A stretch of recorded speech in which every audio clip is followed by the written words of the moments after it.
Hello and welcome everybody to our YouTube series on free agency. Each episode will look into the dealings within a single division, and if you like our content, please hit the like and subscribe button. It is free after all. And without further ado, we are going to head into the division of question. NFC North. The Minnesota Vikings went into free agency and lost their quarterback straight away. Now, if we look at the Vikings themselves, if we look at who they have managed to sign, they signed Sam Darnold. Now, we talked in the past about Sam Darnold being better than he was in the past because of him learning in that 49er system. Yep. But do we think that's enough for him to start on this team, or do you think that the Vikings need to go out and get a quarterback in this draft? Sam Darnold is one of those guys like, look, Pete's going to go off like, what's he done? Like, he's not actually that good. Like, he hasn't shown anything in the past few years to show otherwise. But I think there's a lot to be said about what people have seen behind closed doors in terms of like him in training, him in practice. And I think the 49ers was like really good rehabilitation for him. He did play in one game, I believe, last season as almost like a relief pitcher.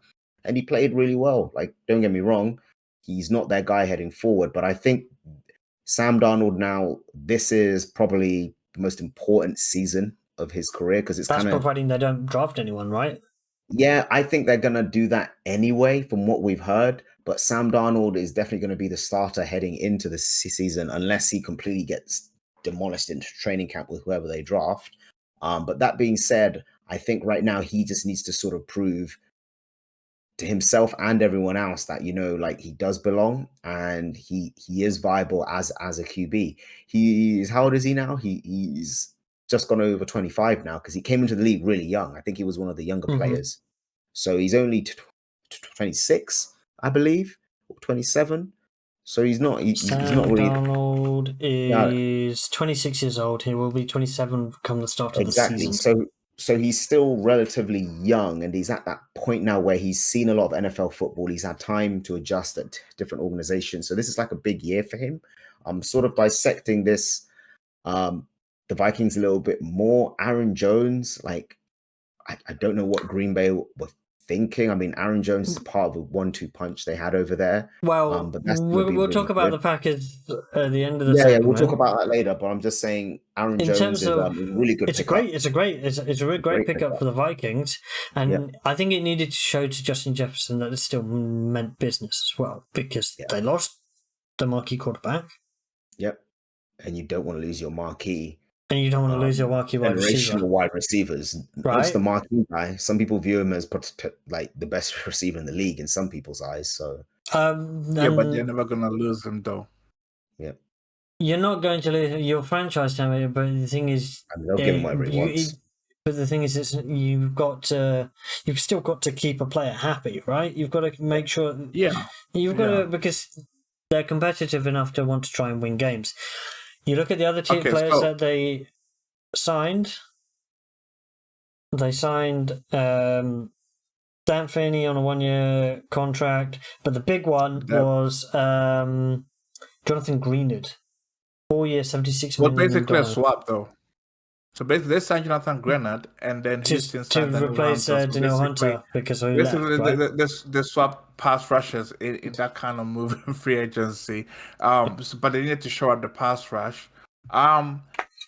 Nice to hear we'll give him props to Sam Darnold, but he's just a placeholder until the draft.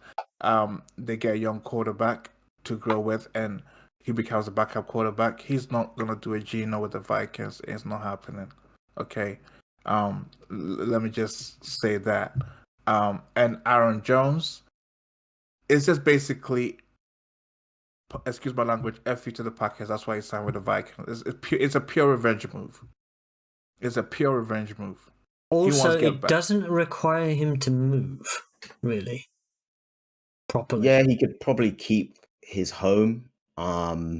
He can probably just get like a helicopter there, to be honest. He will move, but the thing is, he'll move. But it won't. It's not. It's less of an upshift, right? You don't have to move too far away.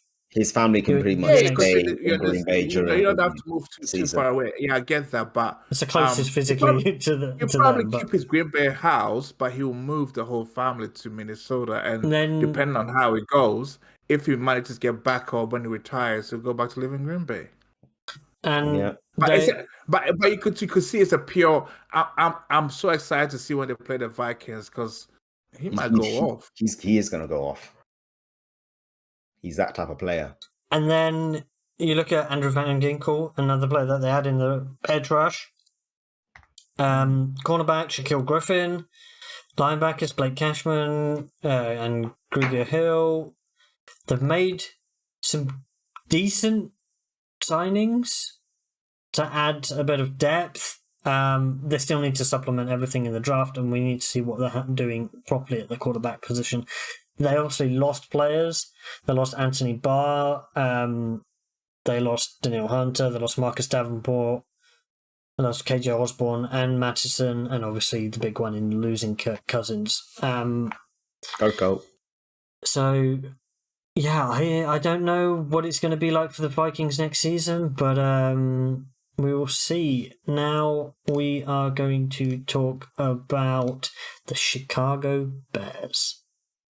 Because they made some noises. They made some noises, all right, because they traded Justin Fields away to the Steelers. Was always the Tells plan. everyone Was always they're the taking plan. Caleb. Yep. They're Was always taking the plan. Caleb. Always a They're plan. taking We Caleb. expected it, right? They Yeah. might take May. You never know. No. You're not doing that. Not like, not. I mean, don't get me wrong. Justin Fields, they were most likely going to move on, but it was for Caleb. They did such a bad job But- trying to pretend as though everything was fine. They were going to Even keep Flus look at Drake May and say that, oh, he reminds me of Luck. Oh, But- please, not listening. You to look at who DC. they've added now. They've added Keenan Allen Yep. in a Give trade Ibrahim with some the credit, Chargers, man. right? Now you have DJ Moore, Yep. Keenan Allen as your wide receiver combo. That's probably the best wide receiver combo we've had in Chicago Chicago for a long time. since I can remember, Yeah. right?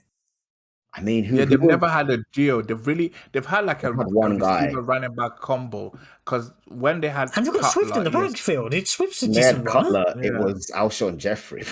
Like No, yeah, they had Brandon Marshall and Alshon Jeffrey for Brandon one Marshall. season. Yep. And then they had the Brandon Marshall, Matt Forte sort of like deal. duo. Yeah. Like Yep. it was like a triplet thing. But this is the first time they've got like two guys that can And do. you've got tight end in Gerald Everett. And Gerald Everett will pair with Cole Kmet, and that's another good tight end duo. You can have some variety in your actual, like, your attacking threats, right? Yeah, DeAndre Swift is a good acquisition. He's going to open things up. Like he's got a very like slasher running style, so I think he's a playmaker in outside the backfield as well. If you look at that QB, Brett Rippon, but he's not really going to be like he's a backup. Let's be real. They're going to draft Caleb, and I think Caleb right now knows that he's coming to a team that has pieces in place offensively to support him. But the issue now really is how are they going to manage his talent? How are they going to manage the team? How's the back office going to operate? That's the only sort of like question mark for the Bears.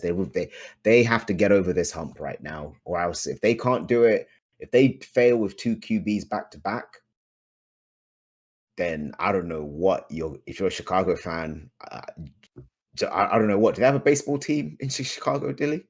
Yep. Yeah, Cubs? they have The two. Cubs Yeah. and the White Sox. Yeah, and how are they? Are they all right? White Sox suck. Yeah. Cubs are reasonable, and they're my team. Yeah, so that's probably they're a even Cubs better. thing, They're man, automatically because better, right? The basketball team's not doing too great right now. The football team Chicago doesn't work sports out. need something, right? They need something. Well, So well, Caleb is will come into in as they look at some. I mean, at minimum, right? Here's the thing. I don't agree a lot with Colin Coward what he says, right? But a couple of weeks ago, he said there's a little bit of draft talk that based on what they've done in free agency and the off season, Caleb is potentially going into the best situation a number 1 overall pick at QB has ever walked into. Even CJ Stroud didn't have 2 Pro Bowl, All-Pro in Keenan Allen, solid receivers on the roster when he came in as a rookie. Not a lot of rookie number 1 overall picks walks into it with like a duo of wide receivers, excellent running back, good O-line, which they're gonna improve Solid further O-line. in the draft. It's almost Solid like they added Got a Matt defense Pryor, there. and Matt Pryor, I've seen him at the Colts, doesn't give me a lot of I'm not talking confidence. about- It's depth. It's No, depth. but that's You can work depth. with those Have you guys. actually looked at their roster? They have good offensive linemen on Correct. the current roster.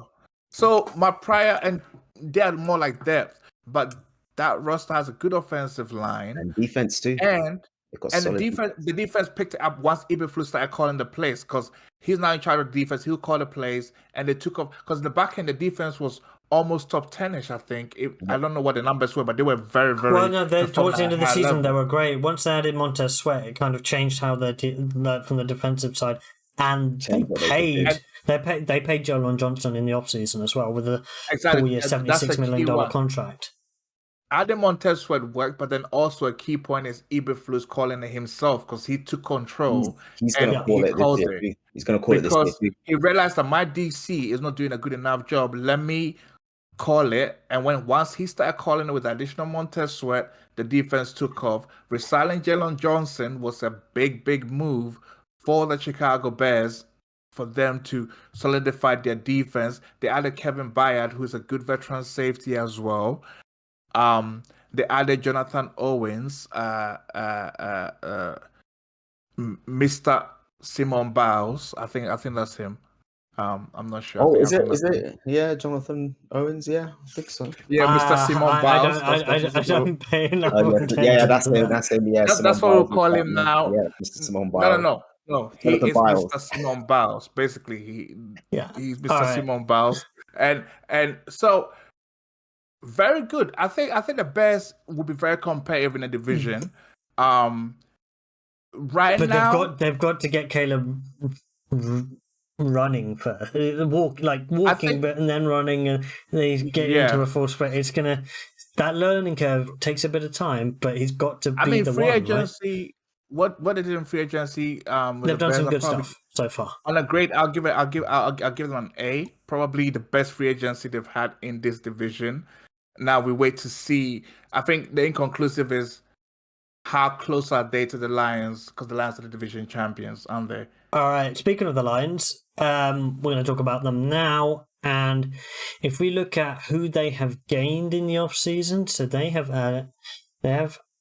firstly, they signed Glasgow to a 3-year, $20 million extension. They added Marcus Davenport. They added DJ Reader. They added Colton Davis in a trade. Kevin Zeitler. They re-signed Emmanuel Mosley, Amig Robinson. They signed to a 2-year deal. So they've added players, particularly because the secondary was an issue for them as well. We knew that. So strengthening that is a big one, and then adding some more, like with Reader being added into that defensive line. When you've already got Hutch, who's just a bad man, it bolsters that whole thing and allows them to all kind of work together better. But yeah, Peter, take it as our DL expert. Yeah. So we're coming. This time we're buying these to the Super Bowl. I'm telling you, we're making the Super Bowl this year. We're not gonna have any regression. This year we come in. We're gonna buy we bait the kneecap. We're going for the left knee. It was a right knee last year. We're gonna have both knees right now. Okay, now let's break it down. I love what they've done in free agency. They added pieces, and when I look at their draft class, they didn't really sign blockbuster deals because the team had been built through the draft. If you really look at their roster, they built the core of the team through the draft. For their draft picks that they had, the Matthew Stafford trade was a big part of that, and they made good selections. And they finally Detroit drafted well by having those pieces. But in free agency, this is a typical free agency that you go for when your team is in championship contention, when you have a roster that can compete. You don't need to change too much. You need to just absolutely get it right. I agree. Now, obviously, They lost CJ Gardner-Johnson, which feel I think that. is a big one. It's a big one for them. I think they'll fill in the draft. They'll probably fill that in the draft. There's also the off-field issues with Cameron Sutton. We're not going to talk about that in any depth. Then Josh Reynolds was released. Vitae was gone. And then they just a bunch of other players that are more depth pieces than anything else. But it seems like they're going to go into the draft, pick more players that they in certain positions of good value, and then just recharge from there because this team is ready to go. We've seen this. We know that they're Exactly. I mean, Carlton Davis is a big pickup for them in terms of cornerback. And Amik Roberts is also a good cornerback too. I think Carlton can fit well within their defense and the scheme that they play. Them signing DJ Reader is a massive deal. And I love the deal because it's 27.25 with $9 million guaranteed. So the guarantees is not a lot. So it's basically, a bit of a veteran guy come in, prove your worth, and make the money. And that's a great deal to sign. And DJ Reader is one of the best nose tackles in football. It'll be excited to see him come back from injury and to be at his best to be able to help that defensive line. And they made smart pieces on the offensive line with Glasgow and Zietler to show up their offensive guard spots. So yeah, I think Detroit is still favorites to retain their division crown. And let's move on to the Green Bay Packers now, and they made a splash at running back. Josh Jacobs signed a 4-year, $48 million contract, which includes a $12.5 million signing bonus and a total of $14.8 million in year one. I think that's as good as Aaron Jones was. Yep. Josh Jacobs is a step up. Yeah. There are no, in my opinion. I'd say in terms of ability, in terms of what he can do, he is. But Aaron Jones he is a small step up. He's not a. We're not talking. He's like CMC, but he is a tier above.